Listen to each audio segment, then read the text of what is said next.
Hey, how you doing, beautiful people at YouTube?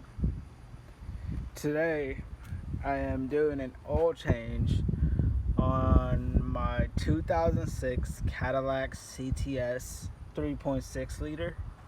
This oil change is probably the easiest one ever. GM got smart and they put an oil filter on top of here that you just need a 24 millimeter ratchet socket to take it out. And honestly, you don't even need a torque wrench because I'll show you how to torque it down properly without one if you guys don't have one. And what I'm using is one of these because it's handy. One of these oil pans, probably one of the best oils on the market.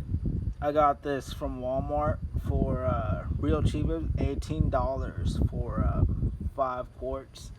I have 2 of those, one for the oil change and one for like a few more quarts because it takes like 6.5 quarts.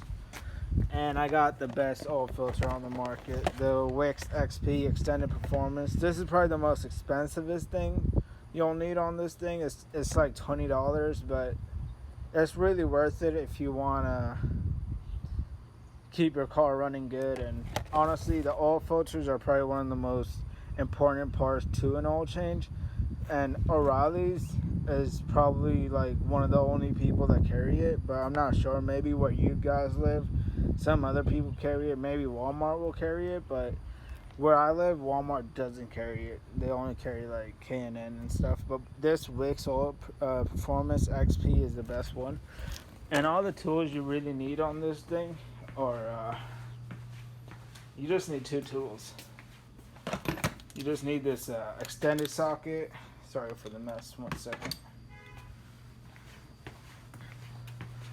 All you really need is this extended socket with the 24 millimeter end to take off the oil filter holder, and then all you need is this convenient 13 millimeter. It has like a ratchet end on there and it really helps, and that's all you need. Alright, the first thing you need to do while changing the oil, if you don't want a big mess, is take out this oil dipstick, and then so this way when you unscrew it. Alright, so once you have the oil pan in place and the dipstick a little bit out, now you just want to take this ratchet and pull it towards you when you unscrew the bolt. All you want to do is gently unscrew this.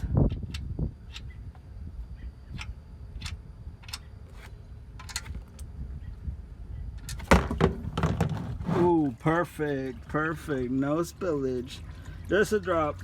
But that, see how it didn't splat out? That's because I took the dipstick out beforehand. So that's a really good trick that I learned. Alright, now you could push this back in there after the oil's dripping out. So while it's dripping, it's a good time to just take apart the oil filter and just your handy duty. Now it's time to take off the oil filter while it's draining, so I'm gonna just do that. I need 2 hands, so this may not show on camera, so sorry about that.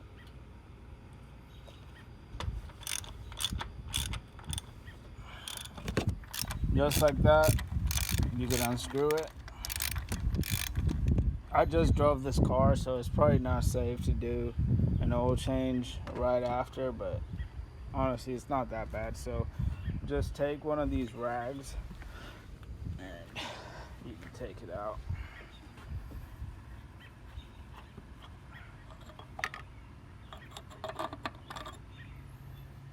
So that's that.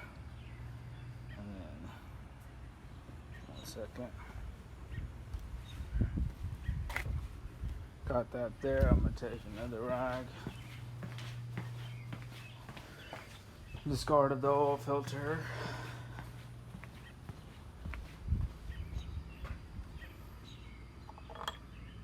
Oh yeah, it was time for that oil change. Look how dirty that filter is. Super dirty. but these extended performance ones, they're the best to use. So to change the oil on these filters, it's hard to take off this O-ring, but you have to take it off. You can't just leave it on there. So it's good to have one of these picks, and then you just pick it off real easy. And it went back there. I'll pick it up later.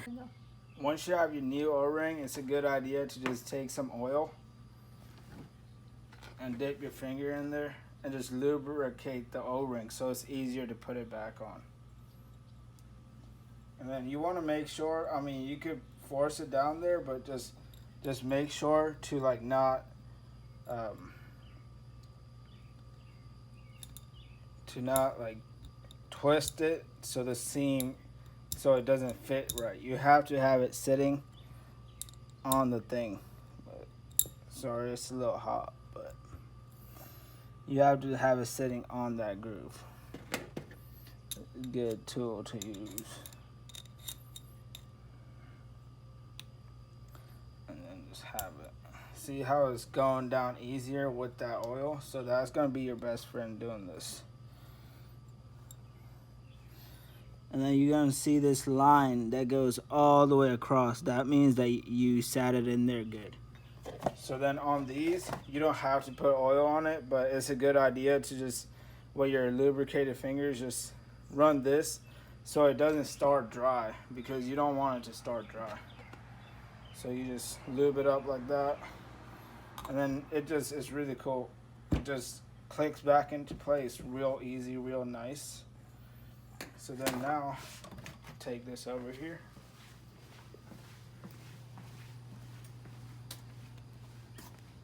And we just now are ready to sit this back into place, like so.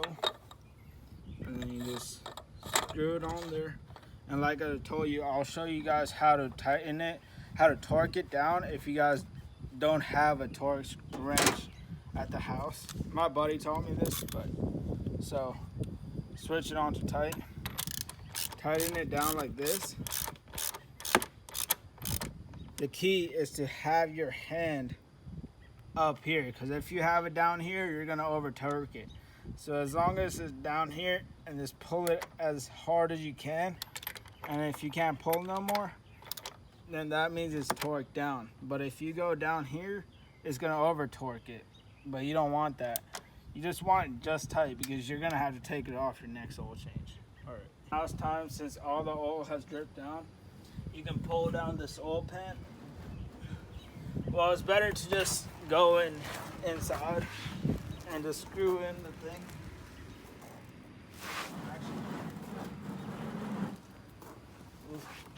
Take this out. You got your oil plug right here. Dry it off. And make sure it's clean and no dirt's on there. You don't want to dirt it. So then just take a little bit like that so it seals properly. And then you're ready to put it back on.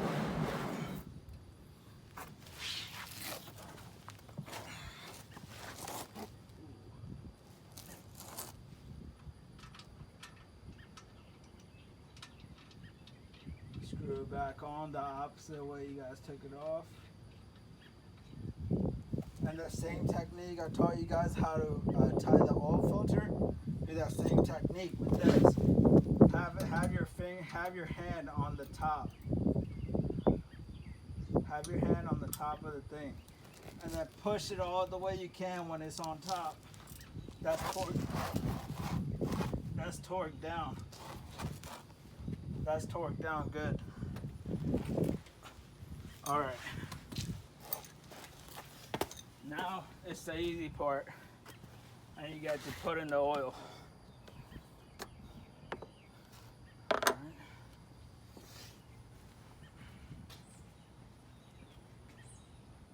All right. So you got that. Now all you have to do is take off the cap.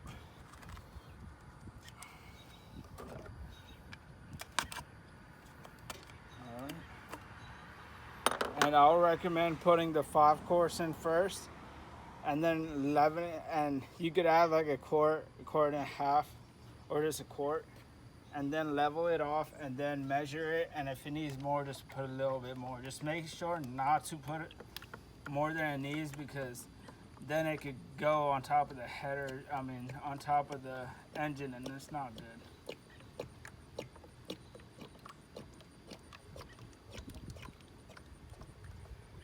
See, this is not the proper way to pour it. The proper way to pour it is like that, so it doesn't do the little burp thing.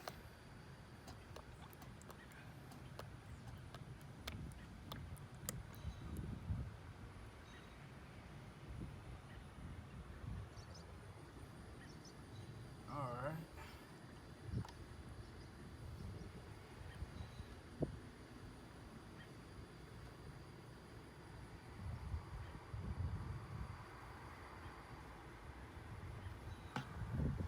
Alright, that's 5 quarts. I'm gonna just add a little bit more.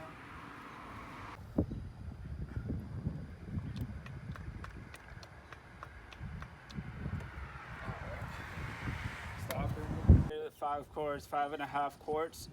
You're not done. Just lower, or just move the car off the ramps, and then measure it on a level surface. It's gonna be a little low, and then you could add quarts as you go.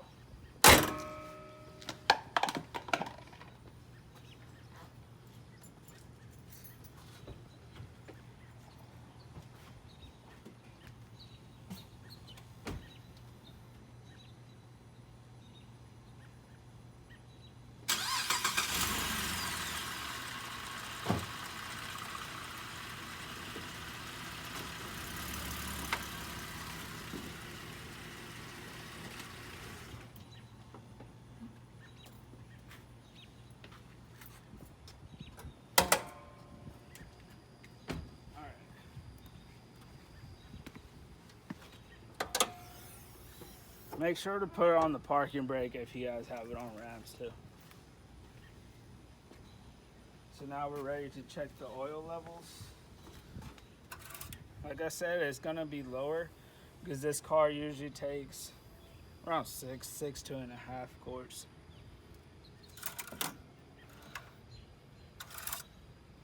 Like I said, it's really low, so I'm gonna add some more oil.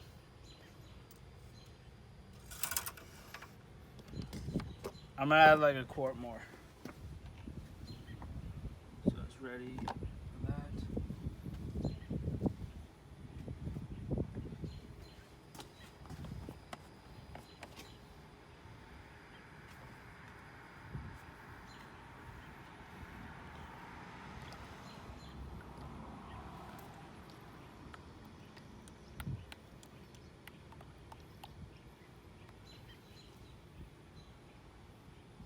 That's about a quart, so let's see what the level is now.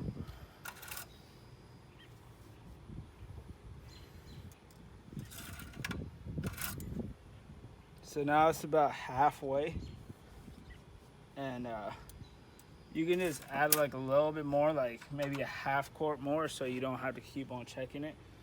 Because GM, they said that these cars can eat like a quart every 1,000 miles.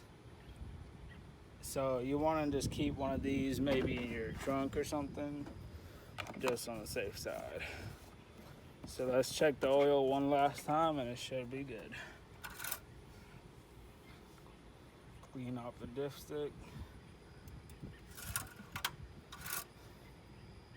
So now you see it's perfect. It's like right below the toppest line, so you know that it's at an amazing level, and it's not overfilled. Overfilled is bad as well. All right, thank you.